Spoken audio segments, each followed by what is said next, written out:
All right. Good afternoon. Hello, everyone. I'm your host, Nika Sherelle, and this is the ItCast Real Talk on Sex. The ItCast is our community outreach podcast that aims to increase diversity in conversations on health and sexuality. Through this work, we are creating a world where all people feel loved, honored, and respected. We have an Instagram contest going on right now where we are competing for a spot on the Bay Area's top 30 women to watch list of small business owners. Please find us on Instagram at Nika Sherelle to learn more. This March, we are hosting the second iteration of the Power of Touch Healing and Pleasure series with Queen Mutima Imani. You can learn more about this and support all the work that we do at theitcast.com. Subscribe to this YouTube channel and share with your community. All right, so today in the booth, we have Ali Bravo, and we're going to be talking about real talk on belonging. Yes, Ali. Hello. Hello. Ali is an artist, leather worker, and seamstress. After working for a handbag designer for years, she recently launched her own business called Raptrix, where she makes small batch leather bondage gear out of upcycled leather and other sustainable leather alternatives. She's also a leader and organizer of ForLove, an organization striving to build equitable, trauma-informed, and privilege-informed spaces for sexual liberation. She is fascinated by the intersection between kink and trauma transformation. She also facilitates groups exploring embodiment and self-acceptance. Ali is passionate about honoring the full spectrum of ourselves so that we may honor the same in others, and is a fierce advocate for everyone's worthiness to feel pleasure and at home in their bodies. Word. Thank you. Thank you for being on the show. So happy to be here. Yes. So go ahead and tell us a little bit about yourself and why you chose to do the show. Well, it was so delightful to have you on our most recent, I just organized a big event through ForLove called Love Skills, in which we had 14 unique experiences around, sexual liberation, erotics, and we had you come on and give an incredible chat on shame. And so just so grateful for the connection. And when you asked me to be on the show, I'll just talk a little bit about following my fear really quickly, and how fear is a friend of mine, and it really is an invitation for me to get out of my comfort zone, and is what to lean into to like grow and stretch myself. And so when you asked me to come on today, I had that little fear voice, and I was like, all right, we got to do it. Yeah. Diving in. I love that, and it's like, I've been following my intuition a lot lately, and you're right. Like, the thing on the other side of that fear is the thing that excites us the most. Yes. Be friends with your fear, y'all. All right. So give us a little bit about your background, who you are and where you began this journey. Yeah, totally. So I was born in Berkeley, Ohlone land, and I currently live in Tahoe, which is Washoe or Washoe land, and have lived here most of my life. But I am the daughter of a Chilean immigrant and an American mother. And when I started going to elementary school up here at that time, all of the Latinx kids were in one school, and then all the white kids were in another school. And I grew up bilingual. My first word was la luz, which means light in Spanish. And it was something that I never knew made me different until I started going to school up here. And at that point, I was the only one that spoke Spanish. And I very quickly learned that if I was going to fit in and fly under the radar enough that was something that I had to let go of. And I actually asked my father to stop speaking Spanish to me, which breaks my heart. And he listened. And so it was, something that just severed me from my heritage so that I could have the illusion of belonging. right? And so, so much of my story is a reclamation of belonging, and of like reclaiming my heritage, and of recognizing the systems of oppression that are in place that sever us from things in order to like assimilate, and in order to gain belonging. Yeah. Yeah. Yeah. And belonging in this sense in which you're talking about it is really like what I hear in that is a way to access privilege. It's like that was right. shedding something very critical about who you are as a way to attain acceptance in this very structured and unaccepting world. Right. And, and just so much acknowledgement of the immense amount of privilege that I do carry, and of the distinction, like of privileges that we can take on or off. Right. Like, hi, I'm a white girl, like I was able to take off my language, my mother tongue, to easily fit in, and just like really like deep recognition of that is not an option, for many, for most, so yeah, just a deep acknowledgement of that. Thank you for that. And that's very real, like it's something that I think we're beginning to talk about a little bit more as we break the white normative paradigm, but it's deeply rooted in the entire context of the planet, if I'll be completely honest. Yeah. Now let's talk a little bit about segregation. Yes. Like, I feel like we think that segregation is something that ended in like the 60s or something, like way back then. And I'm like, neither of us look like we're in our 70s right now. So when was your experience with segregation? Yeah. So I started elementary school in 1995. And it was geographical segregation, where, like a lot of the local Latinx population is centered in one area of Tahoe. And then, the more affluent and white are, elsewhere. And, so I actually like have a deep story about this. So my mother, she quit her job in San Francisco and moved here to like be here more full time with us. I think probably when I was like 8 or 9. So like 1998, 1999. And she joined the school board. And so this was, like late 90s. And they started an initiative to start a Spanish immersion program, which was amazing. So in the Spanish immersion program, kindergarten is taught all in Spanish. And so, yes. Okay. And then the first grade is taught 90% in Spanish, 10% in English. And so it forms these deep bonds with these kids, because they have to like, come together, and like, like that, the little white kid that can't speak Spanish has to get a buddy, right, to help him like survive. And it's beautiful. And then like everyone is fluent in both Spanish and English. It's an incredible program. But in the effort to make this happen, they literally at the board meeting, all of the racist effery came out at the board meeting, literally when they're voting to like integrate this system, and institute this program. There was notes when they came back to their desk that said, "We know where you live, make the right choice." Like blatant racism. Right. in almost, the 21st century. Yeah.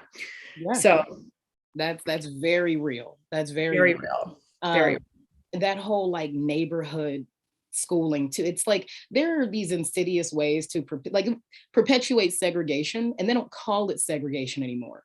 Right. Like these different things that they do to isolate and keep communities apart, or again, isolated. Yes.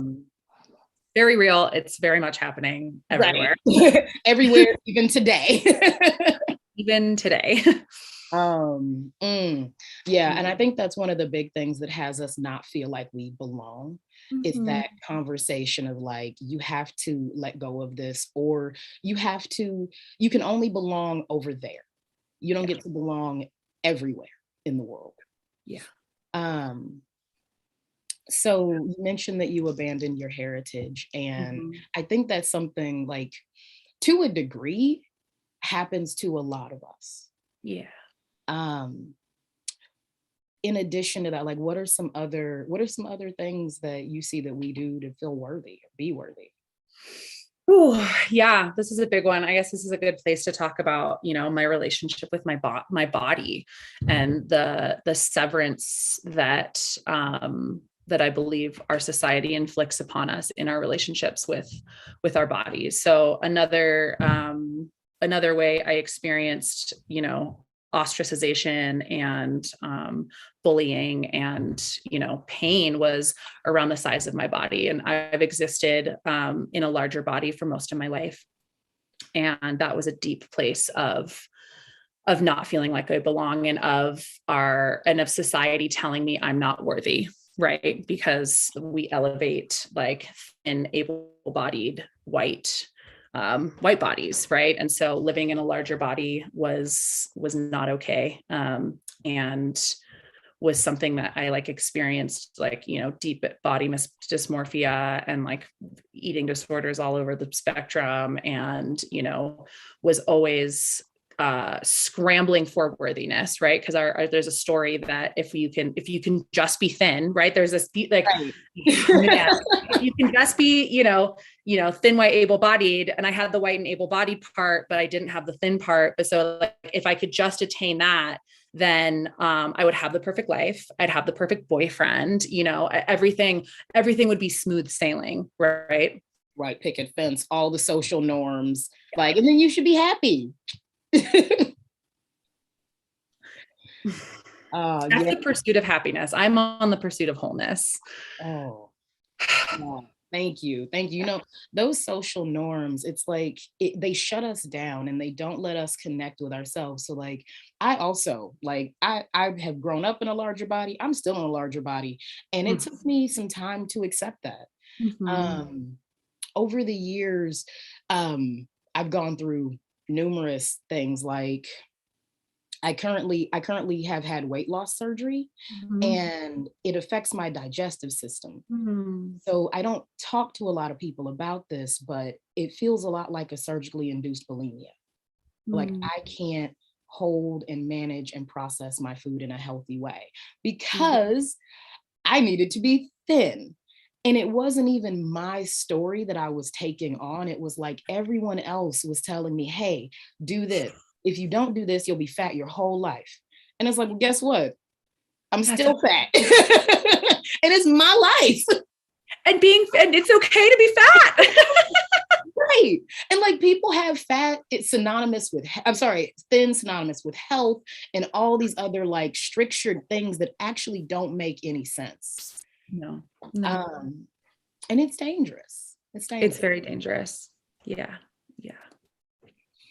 And it's deeply tied, to systems of oppression, especially racism. Sabrina Strings has an incredible book that I'm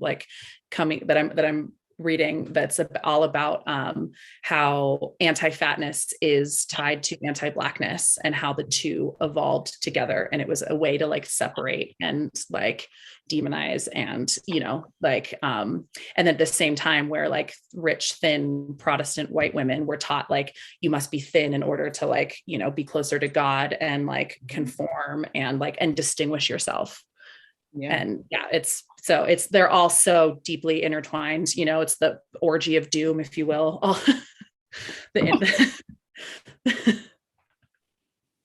Is this a reference to something I should know? No, but talking about like cis capitalistic white hetero, like patriot, like I'm just like, they're all into like all in. Yep. I love it. And you're absolutely right. Like that whole construct, I never thought about it. The idea that like Black women's bodies, like they're thick, they're curvy, they're voluptuous. We have ass, like things like that. And those were ways to specifically distinguish Black bodies from white bodies.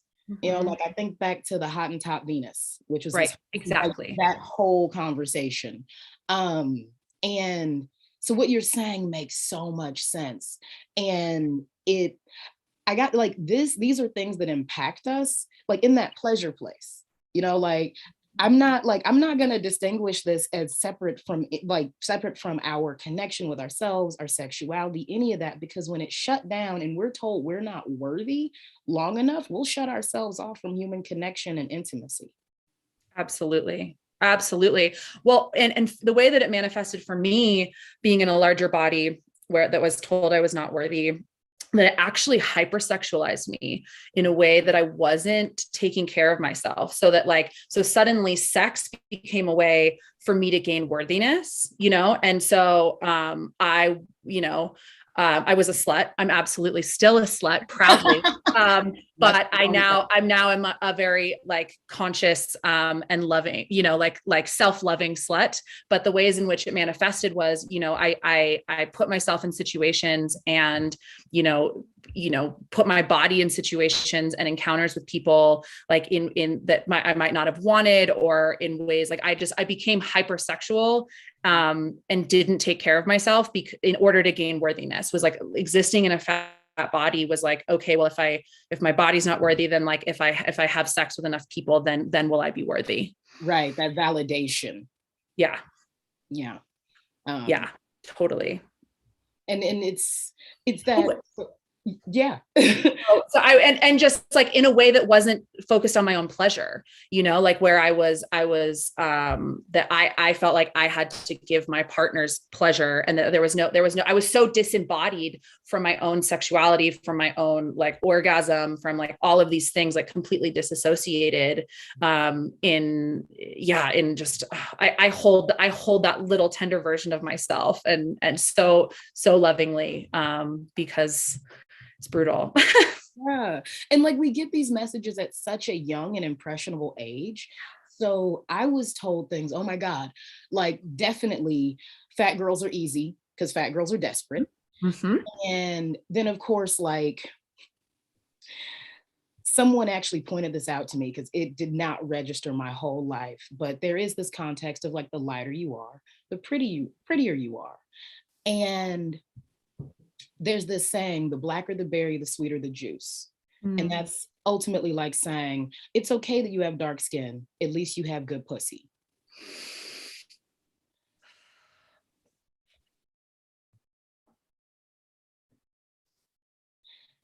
That's what leads to that type of validating, that seeking validating, that needing to feel worthy behavior when you're that disempowered. Yeah. In who you get to be. Yeah. Yeah. Yeah. Yeah, deep breath. Yeah. Oh, so this leads to trauma.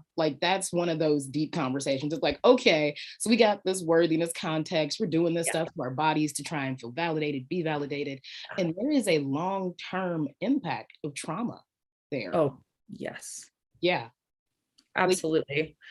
Yeah, no, I just, yeah, I mean, the body keeps the score, it lives in our body. It lives in the way that we move through the world. And, I just want to bring it back to kind of stories and, the ways in which those things live with us, and my own I'd love to share my own unfolding with my body and how I came to be here now. And so I tried a million times over the years in order to to lose weight, in order to but was doing it in super unhealthy ways that were not sustainable, right? And then but I would get thin, and people would tell me how amazing I looked, even though I was addicted to drugs and doing super not okay things with food and exercise. And so the story became I'm literally killing myself right now, but I'm thin. And so I have that worthiness and that external validation. And so that was just a vicious cycle for many years. And I ended up, my fear brought me to an incredible program that met on this really magical piece of land, and 1 weekend a month for 10 months. And it transformed my entire life. And one day we would go on these hours long wanders, through on this beautiful property. And, and nature was something that living in a big body, I was told I didn't belong. I live in paradise, but didn't belong. I did the right. Cause all the REI ads are right. Yeah, I bought my first pair of hiking boots and felt like an imposter, and but I was on this beautiful property, and we were invited by the steward of the land to cut new trails. And so here I go into the bushes with my clippers and my saw, and start like hacking my way through the bushes. And I got really tired, because I wasn't used to being physical like this. And because, like being in a big body, you don't want to go to the gym because of the fear of judgment of like, look at that fat girl trying to lose weight. Right. Yeah. And so I sat down on the earth, and I honestly, I can't describe it anything other than an epiphany. Right. And I could see the ways in which all of the ways in which I tried to like transform my body in the past had been trying to get that carrot that's dangled, like, and that carrot is worthiness, and worthiness is on the end of the stick, and it's never attainable. Because as soon as you get to that next goal, there's the target, it's a moving target, and could see that like, okay, I'd worked out in the past so I could get a bikini body. Right. But then, I wouldn't find worthiness there. And so the target would move. And I was like, wait a minute, like, I want to move my body so that I can feel strong, so that I can like move my body up a mountain, so that I can, see the magnificence of just existing in a body, and like what a gift that is, and how many factors combined like to take our first breaths on this earth and move, and just realize that worthiness doesn't have a currency, that the only prerequisite for worth is existing. And I just felt this like deep knowingness, and like was like, there is absolutely nothing wrong with my body in the way that it is now. And I got up off the ground, and I cut my way through the bushes, and I like showed up to our circle, like cut and bleeding and scratched and like covered in dirt. And yeah, that was my first day becoming a trailblazer, and like cutting through the stories. And it changed everything about my entire life. Just the way that I moved through the world. I started just like honoring this vessel, and like taking incredible care of myself, and like acknowledging another moment to acknowledge my privilege that I live in a place where I have incredible access to fresh organic produce, and to the outdoors, and to things that like a lot of people don't have access to. And so, and the disposable income in order to like spend that extra money on myself, and like all of those things, and my body totally changed, and I like lost a ton of weight, like, and, all of a sudden, however, my body changed dramatically, and suddenly there was a whole new set of insecurities, right? There was like my giant breasts that like, as a bigger woman was like, oh, I'm big, but at least I have giant boobs and like have that sexiness, right? Like those completely went away, and my skin started to sag. And so suddenly I was losing weight, but I now was bumping up against our stories around like age and being like tight and tucked, and, and was like, oh, no one's free from this, right? We all, like, no one, like the like supermodels are the most insecure among us. And that's the lie. There's a $450 billion beauty industry with a vested interest in us hating ourselves. Yes. Like, F that. That is so real. And like, you blew my mind there with the like being in nature as someone in a larger body, and what that looks and feels like. And the truth of the matter is there's all this propaganda that like, well, if you get out and you exercise and so forth and so on, you'll be thin. And then there's that, like the other side of that where it's like, but you actually have to be thin for us to appreciate and value you in these spaces. Yeah. And so like, where is that crossover and that opportunity? And also, not everybody's supposed to be that damn thin. Absolutely not. Or that damn tall or light or have that straight of hair. You can change every single health metric. You can completely transform your cholesterol, like your blood pressure, all of these things, and not lose a single pound. Yes. Like the marriage between fat and health, like they need a divorce. Let's divorce them right now. Like no alimony, no child support. Separate. I was at my doctor's office once and became completely like incensed at, like, there was like a wash your hands poster, and then there was a BMI chart, and the BMI chart had like, these are all of the ways in which being fat is like terrible for you. And that was it. There wasn't no smoking. There wasn't like, get outside, move your body. Like, it was just BMI. And like, BMI was invented by a Belgian astronomer who wanted to like examine, like, you know, like, BMI is a lie. Right. BMI takes nothing, like, does not take into account like any, like, yeah, let's throw BMI out the window. But how many times have I felt, you know, ashamed of my BMI? Right. And even the words. Go ahead. It's more important than your weight. It's more important, like all these things. And it's like, what's that factor? And so for my height, they told me I was supposed to weigh like 93 pounds. And I was like, I carry 93 pounds in my bra. Like, where's the rest of me supposed to go? And all of those numbers are based on white men. That's, I could talk for hours, but yeah. But the thing is, the truth is, we need this level of belonging to feel secure, to feel connected. You know, it's actually one of those core survival things. So right. Yeah, to be able to know that you're safe in community. Right. And the ways in which, you know, we are taught to sever from our own body wisdom in order to like squish ourselves into that, you know, like very specific mold, and like the tragedy of that. And so I'm so very grateful that I woke up, you know, and I one of my purposes in this life is to like help people love themselves exactly as they are. And like the way that I do it is like doing it for myself, you know, and leading by example. And yeah.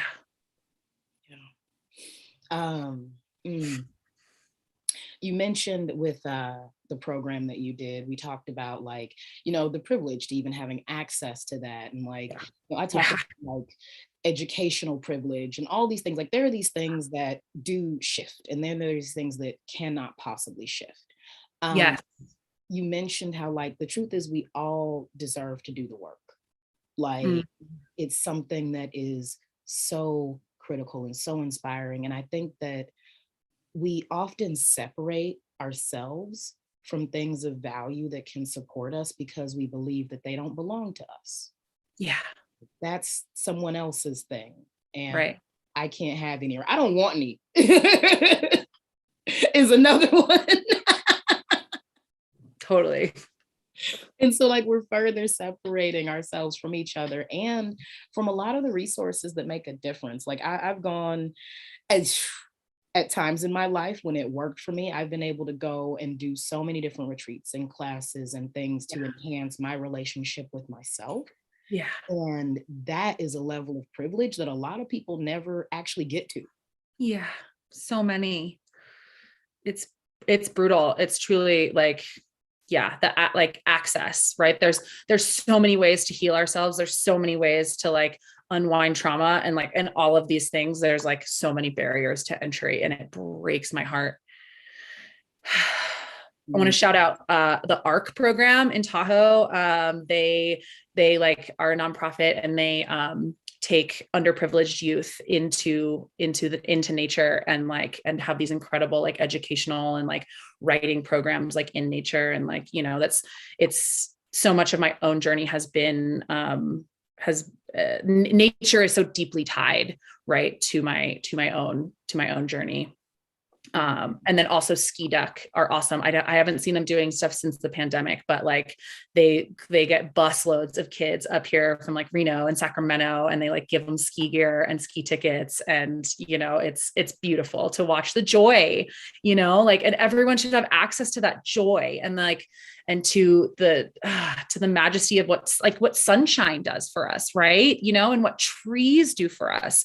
Like, study after study speaks to how spending 2 hours a week, and they don't even have to be consecutive time, like it can be 15 minutes one day and a half hour the next day, just 2 hours a week spent in nature, like improves health across every measurable aspect, right? And yeah, that orgy of doom intersects in so many ways that many do not have access to that. And that's real. Yeah. Yeah.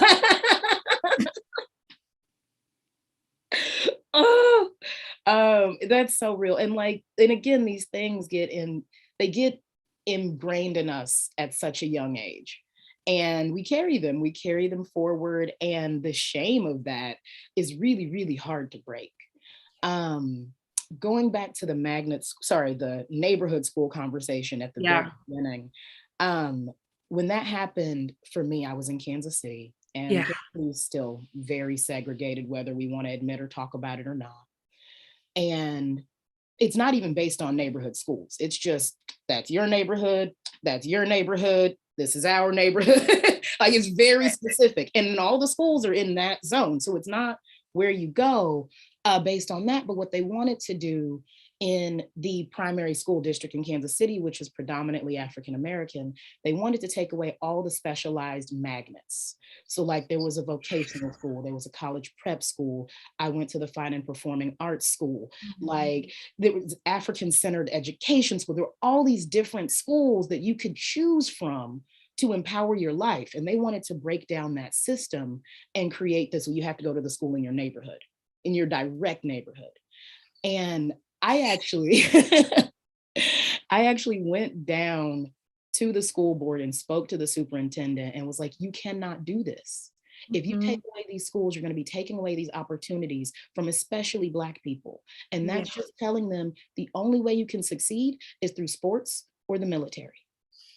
Or go to church. Which it's designed that way. Right. So And what was the response to that? That ended that conversation. We kept our magnet schools. And I believe to this day, we still have our magnet schools. Because we belong in every aspect of the world and the culture and the thought process that is available. Yeah. So. And access and opportunity is transformative.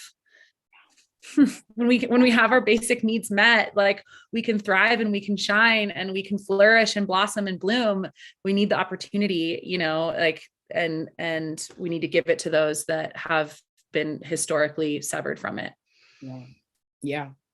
All right. So the spaces where we actually get to belong. Before I go there, you just reminded me, and I have to always shout this out when it's relevant, Maslow's hierarchy of needs. Right. Like, it looks like the food pyramid, on the first level, it talks about like our basic survival needs, like shelter, food, water, like the very base of it. And so many people only live in that space. Belonging is like the third tier. And like, these are all things we need to survive, but it's like, are you surviving, or are you able to move to a point where you can thrive? Right. So yeah, I'm just like, yeah. When we're worried about this, we can't actually feel and be with each other. Right. So we talked earlier about like abandoning the heritage and like all those different things. Let's talk about reclaiming that. Yeah, totally. I'd love that. Yeah. So reclaiming my Spanish has been a big one, and so for such a long time, I felt deep shame around not knowing Spanish. Cause like, most of my father's family is in Chile still. And like, I have like 36 cousins, who all speak English better than I do. And so like, in the reverse of that, I felt such deep shame around not speaking it. And like, literally, I remember I used to have a trauma response in my body when someone would assume I spoke Spanish and spoke it to me, and like would panic. Like, there was so much like opposing stories and like shame and fear inside of my body, like where like, like so much of it is ingrained in, and I've studied it. I studied it in high school. I studied it in college, but the speaking it, the expression, there was just this like bottleneck on my throat. I'm actually wearing, this is lapis lazuli from Chile, on my throat. I've had a beautiful unlocking of my throat, and of my voice and of my expression. And, yeah, to just speak to that, like I also had a big thing around singing. I had a disastrous high school play in which I choked and went really bad. And like, I remember like seeing this my friend's big sister who I idolized in the front row and her laughing at me. And so like, I shut it down. Right. And it was summer solstice, I believe, probably 3 years ago, when I was at this gathering and there was people sharing songs and poetry, and it was the cool kid archetype that scares me. And my fear, once again, they was like, does anyone else want to share? And my heart started beating out of my chest. And I was like, wow, like, and I spoke to it, like, all of you intimidate me greatly, but so this is a really big deal. And I sang a song in Spanish. And it was literally like I stuck a key in my throat and turned the lock. And like, since then have like found my voice, but finding my voice was very much connected to reclaiming my mother tongue. And I've unwound so many of those stories. Shout out to my dear friend, Heather, who I've been studying Spanish with for over a year now, who's amazing. So I could feel like that embodied trauma. Yes. Like I can feel the release. Yeah, I have stories myself, and it feels really good to like open up that space and not hold anything back. Yeah. Yeah. Oh yeah. All right. Your story totally teared me up, for the record. Good, great. Like, vulnerability is my favorite drug. Bring it on. Oh my God. This actually, okay, so this reminds me, and people who dance salsa out there are gonna have to tell me if this is true or not. But talking about like embodiment, I have heard that people who dance salsa or who actually dance in that like I am free sort of way, like actually, well, salsa specifically, have stronger pelvic floors, suffer from less vaginal dryness, like all these different things. And I feel like here when I dance, like in this culture or in any culture in the US that I've been in, it's very like you have to get it right. It has to be structured. It has to look like this. Like you can't just move in your body. Right. And have it look weird. Right. Even. Yeah. Like there's so much there. There's so much. And I feel like there are these cultures that do like this communal thing. And it's not about the one person shining and having the spotlight and looking great, but like the communal energy and that vibe and that inclusion. It's like I hear that when you're talking about like the song circle and the poetry and the love. It's like, this is what we're talking about. Like that coming together in celebration. Yeah. And the power of witnessing and of being witnessed, and creating spaces in which to do that with one another, and like how transformative that is. To create spaces in which we feel safe enough to be vulnerable with one another, and how impactful that can be. Yeah, it's magical. Yeah. So let's talk. So creativity. Yeah, let's get into it. Like we're both artists, and art is a great way to like express and to feel and to discover your worthiness and so many other things. So please tell us about your art and the things I'm very excited, for the record, all the things you do. Yeah, I love that. So I am an artist of many mediums. I clean skeletons. I paint. I do all kinds of art. But my most developed and longstanding art is sewing, and it's this really beautiful tie to my lineage, in that my grandmother in Chile was a seamstress, and she taught my father how to sew. And when I was 5 years old, he bought me my first sewing machine, and taught me how to sew. And it was something that, I took one class with a bunch of old ladies that they were like hesitant to have me in the class. I remember we like made like an American flag like patchwork pillow. I was super young, but that was kind of my only any sort of formal training. And it was something that like was totally self-taught, totally clumsy, but like got really excited to like sew my own Halloween costumes. And then, started going to places like Burning Man and sewing my own costumes there and making costumes for friends.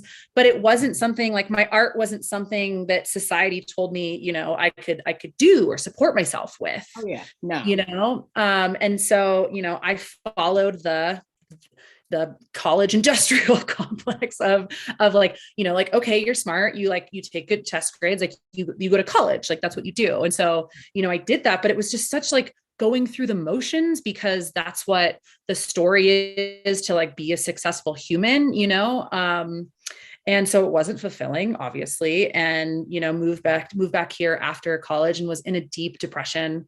That was dark. It was a very dark place that I was in.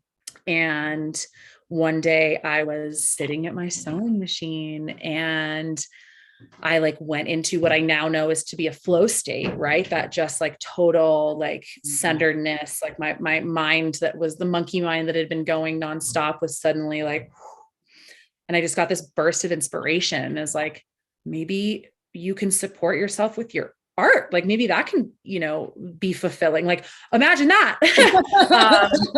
And so I norm. Right. Yeah. And so I moved back to the Bay Area and went to fashion school, and it was amazing. Like I'm such a nerd, and to get something that like I had a deep kind of like, self-taught relationship with, and then get to like study it and to like nerd out on like, when you're doing pattern drafting, the angle that you hold your pencil matters because it can add a 16th of an inch. And like, it was incredible, like learning all the rules so that I could break them better, if you will.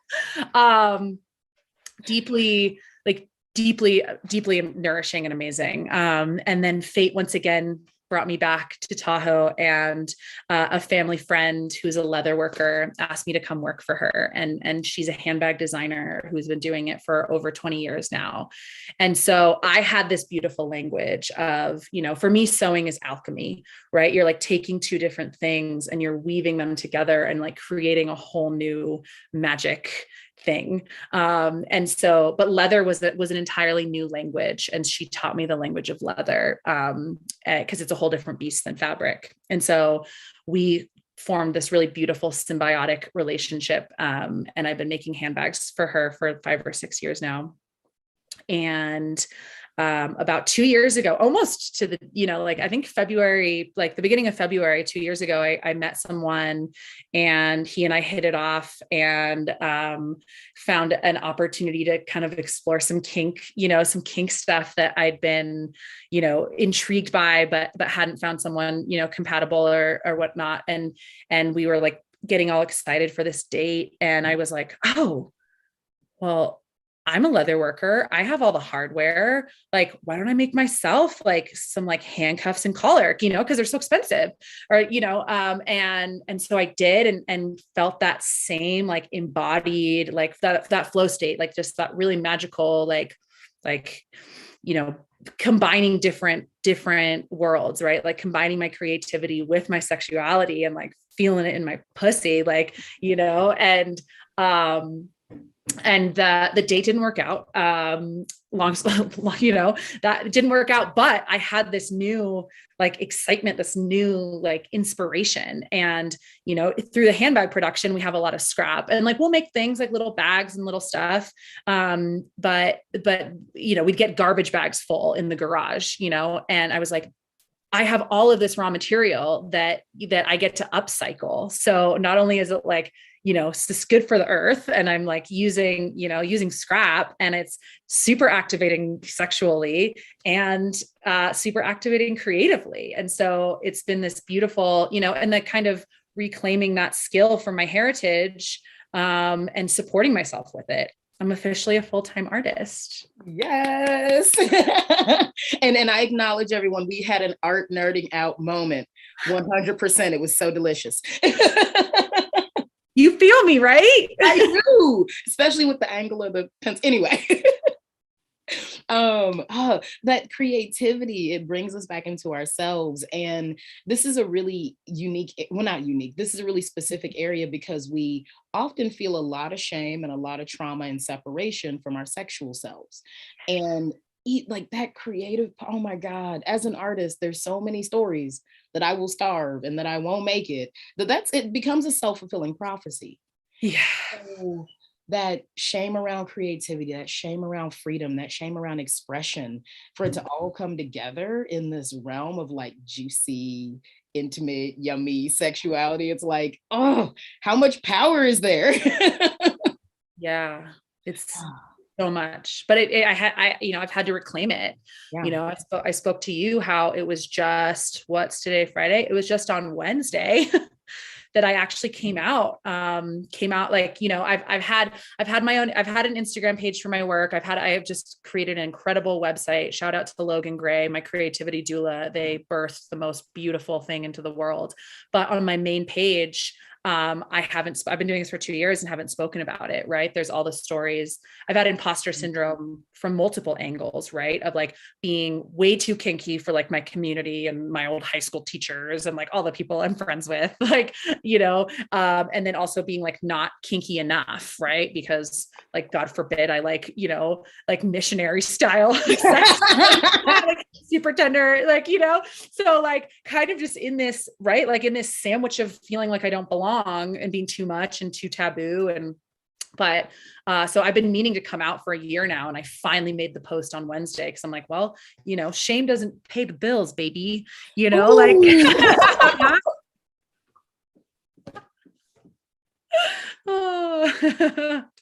oh, that was good. That was really good. It doesn't. And you said reclaiming is so beautiful. So you did mention like rewiring our shame pathways. Like, can you kind of drop in, what does that mean? Yeah, right. Like our nervous systems are beautiful, and I'm a huge nervous system nerd, and just like we dig these grooves like into ourselves, these shame grooves, and there's so much power in rewriting, and I find so much like power in kink, right? Like in the power of like consent and the power of of choice, and just like the incredible ability to rewrite those stories and to like dig new grooves, and just like and it's there's so much more for me to explore there and to like educate myself. But like, I'm just really fascinated by the intersection between like kink and trauma transformation, and like what is there, like where, we can we can rewrite those stories, and we can, shame thrives in silence and in the darkness. And so like when we can bring it out and express it, it's almost like, I have a teacher that says like, stick your head in the mouth of the demon and it disappears. Right. There's so many, and like, I was so afraid to make this post, and so many people have resonated with it. And like, so, I've got a bunch of orders, and like, there's something about like the permission, like, that gives permission to others. That's like so beautiful and potent. Yeah. And yeah, like that everything we desire is on the other side of fear. Right. Exactly. Oh, that is, yeah, everything we desire. I love this, like recarving those pathways, feeling the beauty and the power that's in that.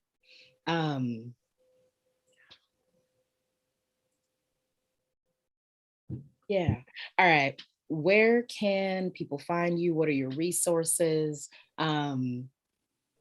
Yeah. So right now, well, I have a beautiful website. Go check it out. www.raptrix.com.